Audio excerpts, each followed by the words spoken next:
Welcome to the Rock Interview Series with host Thomas S. Orwatt Jr. Welcome to episode number 111 of the Rock Interview Series. I'm Thomas Orwatt Jr. It is December 11th, 2024, and today I have special guest Phil Soussan, bassist, songwriter of the supergroup Last in Line. The Last in Line consists of all-star musicians Vivian Campbell on guitar, Vinny Appice-drums, and Andrew Freeman on vocals. In this interview, Phil talks about his involvement with the new release by the band Prophets of Addiction called Face the Music. Phil produced and performed on it. This amazing record is available on Brave Words Records. In addition, Phil talks about his time in the OZZY Osbourne band and the chart-topping song Shot in the Dark, which Phil wrote. He also talks about the future plans for Last in Line, his upcoming plans for a solo record, and much, much more. So let's get started. Here is Phil Soussan. Hey everyone, welcome to the Rock Interview Series, the final episode of 2024. We have the legendary Phil Soussan with us today. Phil is as many of you know, probably known mostly for his bass playing and songwriting. He's been in many bands over the years. Currently, he's in the band Last in Line, the all-star band that also features Vivian Campbell, Vinny Appice, and of course, Andrew Freeman. Today, we're going to concentrate on talking about a recent project that Phil has produced by a band called the Prophets of Addiction, which just recently came out. Phil, I want to thank you very much for taking the time to talk to us here at the Rock Interview Series. You are more than welcome. It's a real pleasure to be here. Well, thank you. So let's start by this new record that just came out, The Prophets of Addiction. You've done producing in the past. You've produced solo records of yourself. Why did you decide to get involved with the Prophets of Addiction at this point in your career? Well, actually, I got involved with Leslie Sanders, who is the main guy, a long time ago, a couple of decades ago, and I've probably had some hand in just about everything he's done.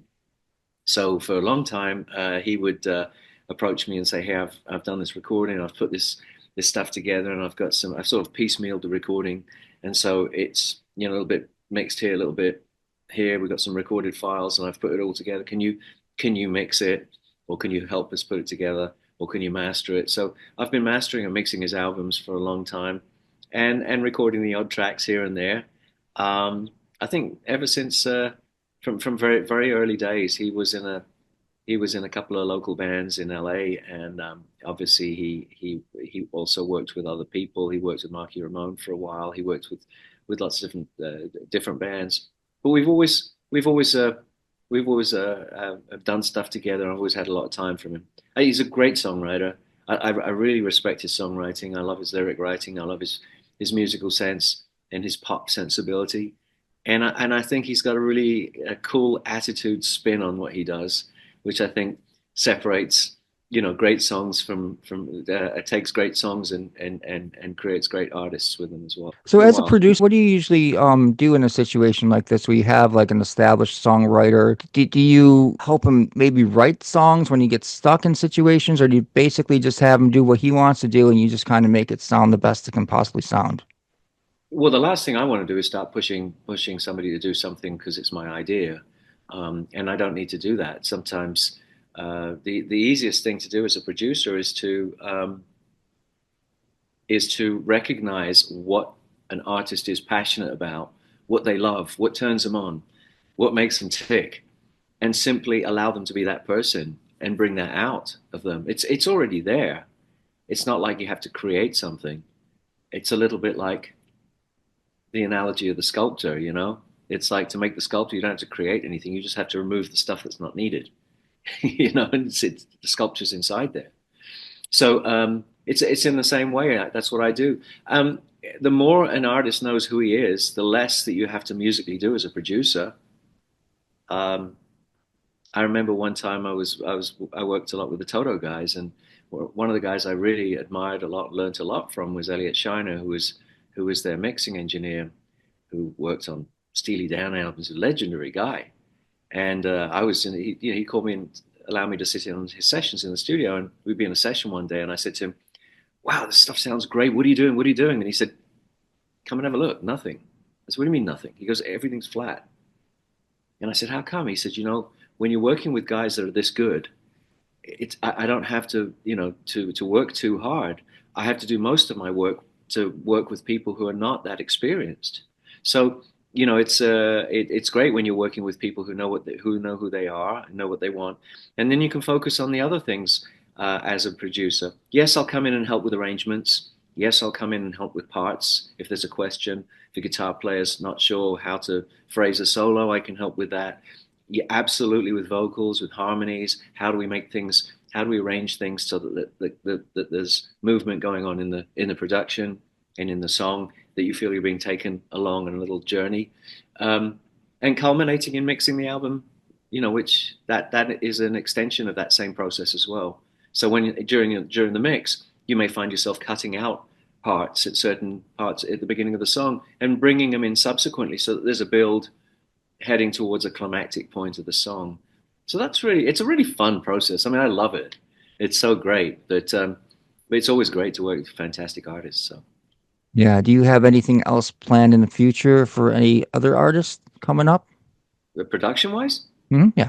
uh, not right now. As we speak right now, I'm actually remastering this whole album for vinyl, which is a different process altogether. It's a whole dedicated process in itself.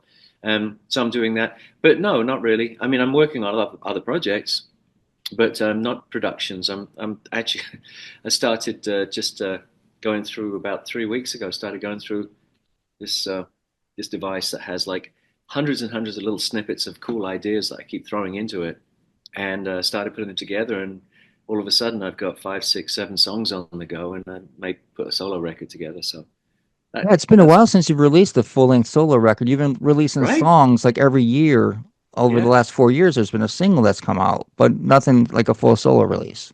Well, I'll probably include some of those songs on the solo release as well, 'cause just to Good songs. aggregate them. Yeah, there's a couple of really good songs there, but the new stuff is really cool as well. One track, Vinny's going to play drums on one, and his brother Carmine's playing on another one, so that's pretty cool. Nice. You seem like somebody that could easily get a lot of guest artists that appear on a solo record of yours because you've played with so many people and you're so well connected and respected. I probably could, but that's not the motivation. I mean, I love all the people I work with, and I think everybody has an area of strength and an area of expertise. And if I hear a song that could benefit from that person, I'll ask them, say, hey, would you want to play on this? And they could either say, yeah, or fuck off, no. So sorry, I didn't mean to swear, but Um, you but can edit that out. everyone's very gracious, and it's usually, I mean, we do that in our community. I'll get calls all the time. Hey, Phil, would you play on this? And I say, yeah, of course. If I feel I can bring something to it, I'm more than happy to do it. All right, Phil, I want to talk about the band Last in Line, which we mentioned in the intro. You've recorded 2 records with them already. I've seen you guys in concert a couple times, and what a great band the Last in Line is. Thank Are you. there any plans for any future or any upcoming records? I know a lot of it has to do with Vivian Campbell and his commitments to Def Leppard. Was there anything that you can tell us about that's down at the pipeline right now? Yeah, no, we're actually currently in the process of creating a fourth album. So to follow up from Jericho. So we had got together, and in the crazy way that we do, we usually get together and get into a room, and we don't really bring in ideas. We just get into a room and plug in and start banging around and seeing what comes out, seeing what sounds cool. And we've got a whole bunch of of embryonic ideas, and so we're working that at the moment. So yeah, you're right about that. We do have to work around the Def Leppard schedule. Obviously, it's just part of the parcel of what we do, and it's fine. Um, and Viv has some personal things that he has to do as well, which it's not my business to talk about. But so that's going to mean it's going to be a little hard for us to get together as much to do this record. However, I mean, the Jericho album, we did half of it. We got together and we did half of it recorded half of those ideas just before the pandemic. And it wasn't a plan. I mean, we just said, hey, we found ourselves in LA, let's go into a studio and let's just do that. And it turned out to be somewhat prophetic because of what happened with the pandemic. At least we had half an album to work on. But in the process of doing that, we found that we were able to work on a record remotely, using file transfers and doing things. So half of Jericho was done that way. And a lot of this album is probably going to be done in a similar kind of way as well. And the plan is probably to get back out on the road again after the summer of 25. Mhm. 25, Now, gee. yeah, What happened? yeah, I know, right? It's crazy, isn't it? The time is just flying by. Um, the few times I've seen Last in Line, you've been headlining at club shows. Has there ever been any thoughts of maybe going out on a co-headlining show with a bigger band, or maybe like opening for a bigger band and getting more exposure to Last in Line? It would be great if it would work out and if everything made sense. We were on a just prior to the pandemic, we were really on a good roll, and we had been going to Europe quite a lot, and we had done tours opening for Saxon, for example. That was just terrific. It was a lot of fun for everyone on the tour together, and we had a great time. Um, when that whole period came along, I mean, it really disrupted a lot of our plans. We had plans to go to South America, to Japan, back to Europe, a bunch of festivals in Europe, and all of that vaporized. And it's been, hard trying to get that impetus back uh, on track again. Um, Not for any crazy reasons. One of the reasons, which is no secret, is it's extremely expensive to try to get to Europe now. What with the kind of costs that are involved in touring, the fuel costs and the transportation costs, and the way that the exchange rates have been, it's almost been a little prohibitive. And we've sort of been waiting for an opportunity to be able to go there and do that. We'd love to, sooner rather than later, I hope. So it's keep my fingers crossed. Yeah. How difficult is it for a band at the level of the Last in Line to make a profit going out on the road? Playing the bigger clubs than that I mean, can you still do it? Can you still make, good money doing that? Yeah, I mean, it's not really about making a profit. It's about, basically being able to cover everything, cover all the expenses. What we do is, we're very passionate about what we do, and I think I am personally, and that's always been my mantra, is to be passionate about what I'm doing, and let the money take care of itself. And so it's not just about trying to make money. But sometimes it's just cost prohibitive to be able to do something. I mean, if you figure the expenses of, I don't want to get into details, but once you start adding these numbers up, then you realize it's going to be really in the hole to do a tour. But if we can cover it and get close to covering it, then that's fine. I mean, thank God that we don't all, live paycheck to paycheck, and we're able to do these things and get together with our fans and in a way that works for everyone.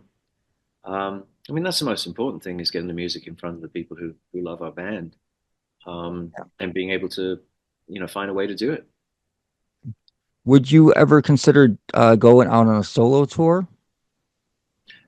Sure. I mean, why not? I'm a realist as well. I don't think part of getting onto a tour. I mean, unless I'm just going out doing club dates and stuff, which I'm perfectly happy to do. But when you go out with a band, the reality is that the band expects you to want to sell a lot of seats as well. So there's always that consideration as well. It doesn't really matter how big the band is. That's really what it comes down to. Again, something which your listeners and viewers may not be well aware of, but it's a big consideration.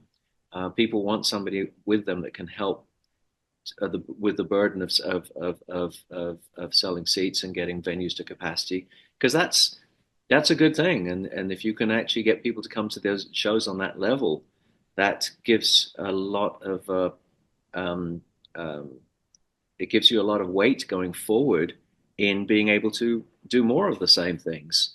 Going to different places, different countries, and doing it. So there's some considerations of that. This is probably all a little bit behind the scenes for most people, but it's a reality of it. It's a business. I mean, it's like everything else, right? Yeah. How do you feel about the price of some concert tickets? I mean, it seems to me, I mean, I've been going to concerts since 1978, Yeah. and it just seems like some of these concerts are just like ridiculous, the prices they go in. I mean, I understand that artists aren't making the money they used to make, selling music, of course. I mean, we all know that, but how do you feel about the actual prices of some of these like higher profile bands playing out? I think it's prohibitive. I think it's really expensive. I don't, I'm not terribly happy about it. It's not us that are charging that money. The bands don't make that money. I mean, it's these. There's two or three big players who I don't need to mention by name, but they're the ones that have decided that that's how they want to operate this business, and they're doing very very well. Thank you very much. I mean, they're making a fortune. Um, you know, uh, Way back when, it was a different situation. We used to give people, free lighters and headbands and say, come to a cheap concert and then please go out and buy the record. And now we sort of give the music away and say, come to a concert and buy a lighter and buy a headband. So it's there has definitely been a different uh, way that music gets monetized. It's much more about the live show now, and the recorded product is pretty much a loss leader, with the exception of collectibles, with, for example, vinyl and maybe signed CDs and stuff like that, which have some collectible value. But that's really what's going on. And like I said, I mean, a lot of these agencies are the ones that are really making that kind of money. They basically do a deal with the band and say, here's what we will pay you as a guarantee. Whether you sell one ticket or a million tickets, you get this. And then it's up to them to try to make as much money as they want. And they're running with that ball. And I think I mean, I wouldn't pay that kind of money to see some of these tickets. I mean, I see Yeah, what goes on. It's crazy.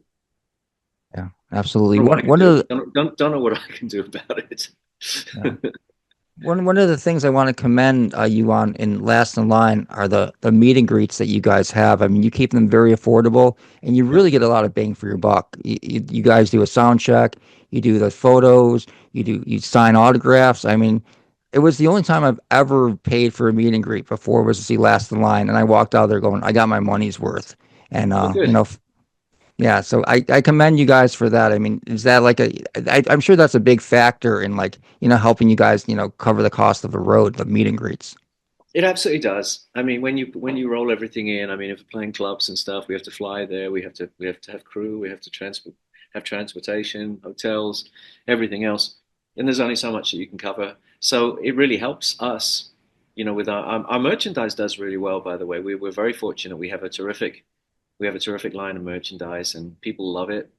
I love when I go to another concert and I see people wearing our shirts, and I say, "Hey, that's cool. You're wearing that shirt." And they say, "Man, this is a great shirt. I love this design." Everyone compliments me. That's really that's really cool. But it does help us. There's no doubt about it. And the meet and greets, they're a great opportunity for us to see people again, and we're only too happy to take pictures with them and say hi and shake their hands and say thanks for coming out to see us. And we've got our little kind of cool little community out there. So they're our close friends and fans. Yeah, yeah, you guys definitely do it right. Phil, I want to go back to the beginning of your career. But before one of the first times that you were on the radar was when you joined OZZY in 1986 and played on the Ultimate Sin record. How did you get that particular gig? I auditioned for it. I auditioned for it. There was I knew Ozzy. I knew Sharon. I knew Sharon's secretary very well. From living in London, it was a fairly small community. Everyone sort of knew everybody. But one day, he saw me on a TV show that I was doing, a live TV show. It was just working with some artist, and and I got a call from him right after then saying, "Hey, come and meet me at this wine bar in London." I said, "Okay." And I went and met with him, and he basically said, "I'm looking for a bass player, and you're great in the show. You should come down and try out." So I went and auditioned just like everybody else, and I got the gig. It was quite surprised. My friend, my dear friend Randy Castillo, had just got the gig playing drums just a few weeks earlier. Randy and I had been friends from way before that point as well. We met and hit it off and became good friends quite some time before. So I knew that Randy was in the band, and the next thing I knew, I was in the band, and we were both in the band together. It was pretty magical. Um, but yeah, and prior to that, I've actually uh, been in a studio playing with Jimmy Page. It's a long story, but Right. he had been wanting to get into a rehearsal studio and just start just jamming and playing and running through ideas, and had called me and asked his tour manager Phil Carlo had called me and asked me if Jimmy had expressed an interest in me coming down and playing, and I said sure, of course. So I'd been doing that for quite some time. Um, It'd been months, and uh, when I got the Aussie gig, I had a bit of a dilemma. I wasn't sure what to do. Uh, and I asked him, I said, I'm not sure what to do. And he said, well, if you want to go out like right now, this would be the thing to do. We're going to do something, but it's probably not going to be for about another year and a half, which was about accurate because that's when the firm then came out um, with their first record. And that was a band that was going to be the firm. It was Chris Slade, myself. Well, we were playing together was Chris, Jimmy, myself. Even for a minute, Chris went out with someone. I think he went out with Dave Gilmour or Mick Ralphs. And during that time, we actually jammed with Rat Scabies from the Damned, which is kind of completely not what you think. But Rat was he was brilliant. He was very it was fun. We had a good time. Big single off that record was a song that you wrote, "Shot in the Dark." Mhm. How did that come about? Was that song completely done before you joined Ozzy, or did you write that while you were with Ozzy? Did Ozzy have anything to do with that song at all, or was it all you? No, I had the song from before, and we did a cover of it in a previous band I was in, where they changed all the lyrics to it and stuff. But we never really released it. And then subsequent to that, I've been with three or four bands, and it was a song which I played for several different bands, and nobody really bit at it. Um, when I was in Aussie, I can't remember who it was. Might have been the label or might have been the producer, and they decided they wanted an extra song. So they started asking everybody if they had any songs, and they, went around the horn, and they asked the new guys. They asked Randy and asked me, and I had a bunch of things. I played them three songs, uh, and that was one that we decided to do. Um, Once we decided to do it, Ozzy did come up with some parts in it. Yeah, he came up with the solo, some of the solo melody stuff in the middle. Um, but we worked on it. We worked on it, and so we co-wrote it. Yeah. Well, how much fun was it working with Ozzy during that period? I mean, that was a very successful record. You guys were selling out. I mean, he's been selling out arenas, for years. But you guys were like, out with, I believe, Metallica. Were your opening Yeah, band on that tour? What was yeah, that we were like out for with you? Metallica, which was fantastic. I mean, it was great. They were really breaking big in America. They had actually created quite a stir in Britain prior to that. They were already a pretty big band. They were always on in Kerrang magazine on the front covers, and I'd been to see them a few times, and they were definitely unique. I mean, there was no one else that sounded like Metallica who was doing what they were doing. But on the uh, Aussie tour, on the Ultimate Sin tour, I think is when they first really got um, a great presentation to the whole country, um, and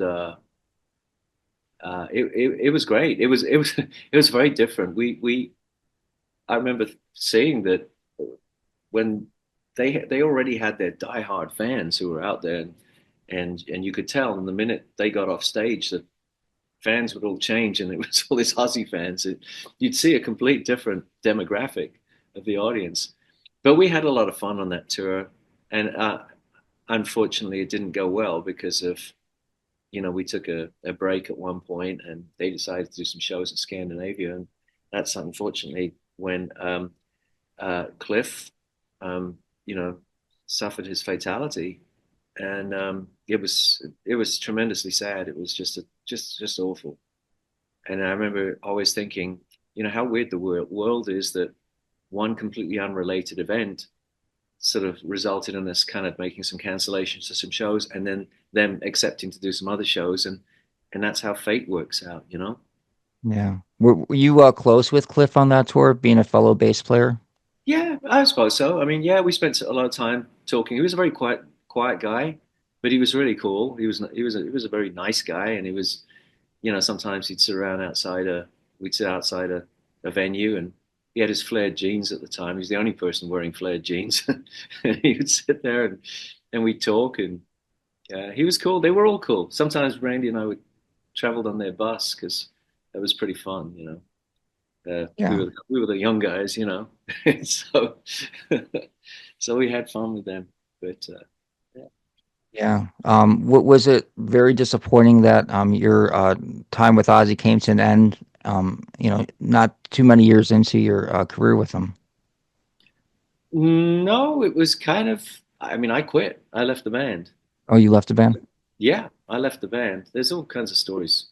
There are millions of different stories. I mean, that's I. There's always stories about everything. But no, basically I was being asked to write a lot of material, and in a nutshell, I wasn't able to make a songwriting deal that I was going to be happy with, and conversely, that they weren't able to make a songwriting deal that they were happy with, um, and sort of went back and forth.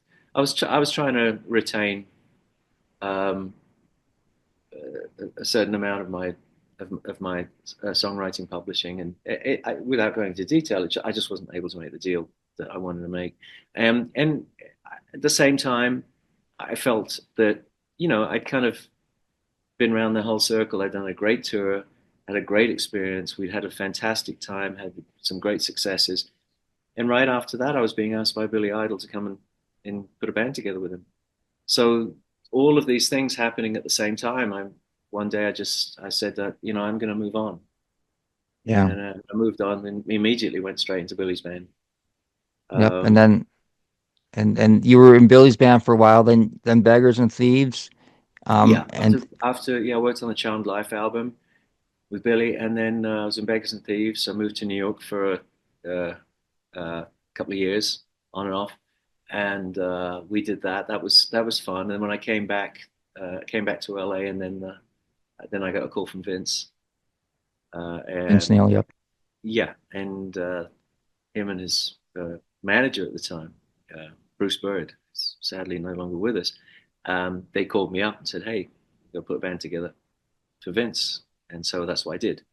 And I brought in a bunch of songs, and we ended up writing about half that record. So that Yeah, was you cool. brought in some great songs. The Edge is one of my favorite songs from that record. That's a great song. The last song, Forever, is another great song.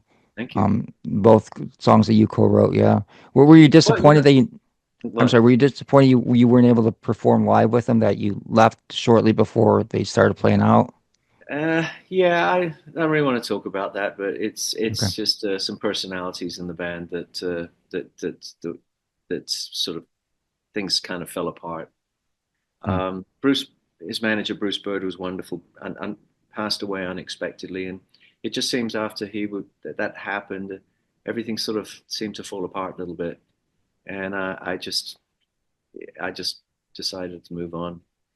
A lot of those songs were songs that I'd originally written actually for Ozzy that would have been on the subsequent Ozzy album.